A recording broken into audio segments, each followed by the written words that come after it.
There is a number so small that most people would never think to write it down in a budget, never think to track it across a month, and certainly never consider it as something that could reshape the way they understand wealth.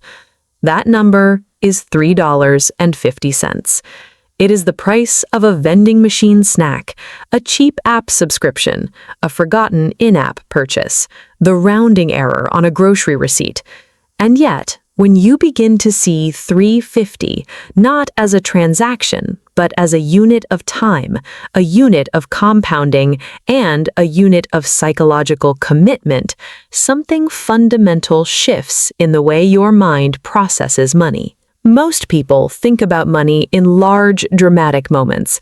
The raise, the bonus, the big investment, the financial decision that will finally change everything. We are conditioned by culture and by marketing to believe that wealth is built in leaps. But the architecture of real financial change is almost never dramatic. It is quiet, it is incremental, and it operates at the level of $3.50 per day. Here is where the mathematics begin to reveal something uncomfortable. $3.50 per day is $105 per month. Across a year, that is $1,260. That figure alone is not remarkable, but when you place that same $1,260 into an investment account earning a historical average annual return of roughly 8%, and you allow it to sit untouched for 30 years, it becomes something closer to $150,000. The money did not change. The behavior that produced it did not require sacrifice in any meaningful sense. What changed was the frame through which $3.50 was understood. This is the core of what behavioral economists call the Latte factor, though the concept extends far beyond coffee. The point is not that small purchases are evil or that enjoyment is financially irresponsible. The point is that the human brain is systematically poor at translating small, repeated numbers into their long-term equivalents. We are wired for immediate, concrete value. $3.50 feels like $3.50. It does not feel like $150,000. And that perceptual gap, that failure of intuition, is one of the most quietly destructive forces in personal finance. Psychologists who study financial decision-making have a term for this: temporal discounting. It describes the way the human mind assigns less value to future rewards than to immediate ones, and it operates on a steep curve. The pleasure of a small purchase today is vivid and real. The compounded value of that same money 30 years from now is abstract, distant, and emotionally weightless. So, the brain, acting rationally within its own short-term logic, chooses the immediate reward every single time. And it does this dozens of times per week, across every small transaction, without ever registering the cumulative consequence.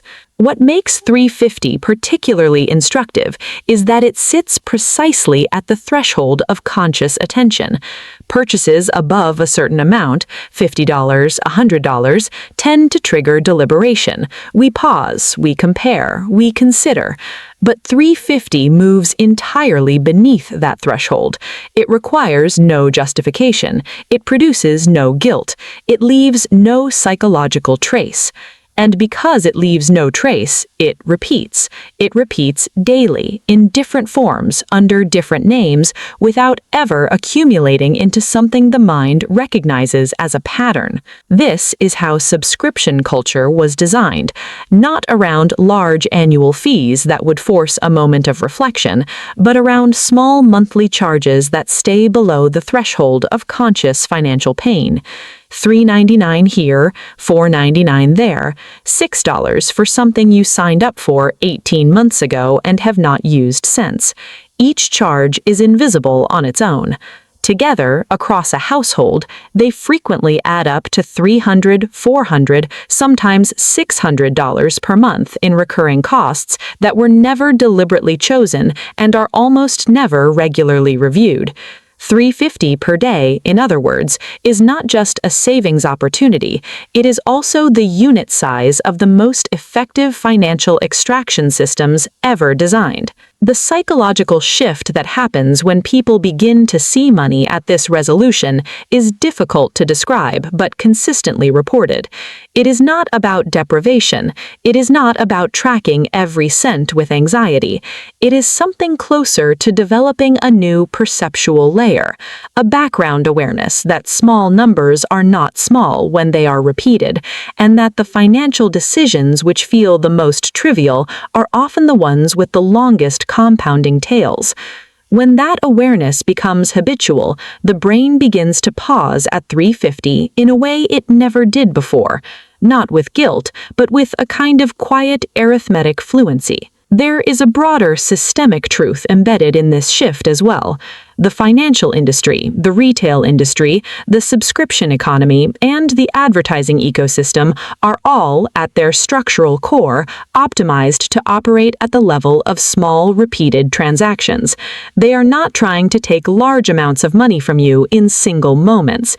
They are trying to establish small, automatic, frictionless withdrawals that persist indefinitely. Understanding $3.50 is, in a real sense, understanding the grammar of how modern consumer systems are built. And once you understand the grammar, you stop being a passive reader of the text and start becoming someone who can actually interpret what is being written. The transformation that $3.50 represents is not financial in the first instance, it is perceptual. It is the movement from thinking about money as a series of isolated events to understanding it as a continuous, compounding, pattern-governed system. The people who build wealth steadily over time are not, in most cases, people who earn dramatically more than their peers. They are people who learned at some point to see clearly at the resolution of small numbers, to recognize the unit, to understand what repeats, and to make deliberate choices at the level where most financial outcomes are actually determined, quietly, invisibly, $3.50 at a time.